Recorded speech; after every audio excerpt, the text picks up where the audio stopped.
Hello friends, இந்த வீடியோவில் என்ன பார்க்க போகிறோன்னா, ஆங்கர் டேக் யூஸ் பண்ணி எப்படி HTML பேஜை ஒரு பேஜிலேருந்து இன்னொரு பேஜ் ஓப்பன் பண்ணுறதுன்னு பார்க்க போகிறோம் ஃப்ரெண்ட்ஸ். வாங்க ஃப்ரெண்ட்ஸ், அதை பற்றி சொல்லித்தரேன். நான் இங்கே ஒரு ஆங்கர் டேக் கிரியேட் பண்ணியிருக்கேன் ஃப்ரெண்ட்ஸ். இங்கே நான் கிளிக் ஹியர்னு போட்டுருக்கேன் ஃப்ரெண்ட்ஸ். வாங்க ஃப்ரெண்ட்ஸ், இதை ரன் பண்ணி காட்டுறேன் உங்களுக்கு. பார்த்தீங்களா, ஒரு லிங்க் கிரியேட் ஆயிருக்கு. நான் வந்து இந்த லிங்க் தொட்டால் எதுவும் ஆகாது ஃப்ரெண்ட்ஸ், ஏன்னா இங்கே லிங்க்கு தரல, நான் எந்த ஃபைலும் தரல ஃப்ரெண்ட்ஸ். நான் ஒரு ஃபோல்டர் கிரியேட் பண்ணியிருக்கேன் ஃப்ரெண்ட்ஸ், youtube.html. அதில் வந்து நான் onest.html தான் ஏ டேக் கிரியேட் பண்ணியிருக்கேன்.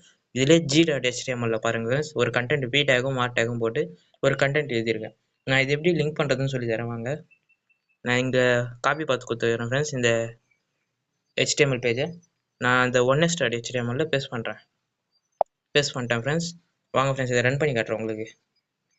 பார்த்தீங்களா, இப்போ கிளிக் ஏர்னுன்ற ஒரு லிங்க் கிரியேட் ஆகிருக்கு. இதை நான் கிளிக் பண்ணி காட்டுறேன். பார்த்தீங்களா, லிங்க் ரீட் ஆகிட்டு இந்த g.html போய் காண வீடியோ. இது மாதிரி இன்னும் நிறைய இன்ஃபர்மேஷன் தெரிஞ்சுக்கணும்னா என்னோட சேனல் சப்ஸ்கிரைப் பண்ணுங்கள்.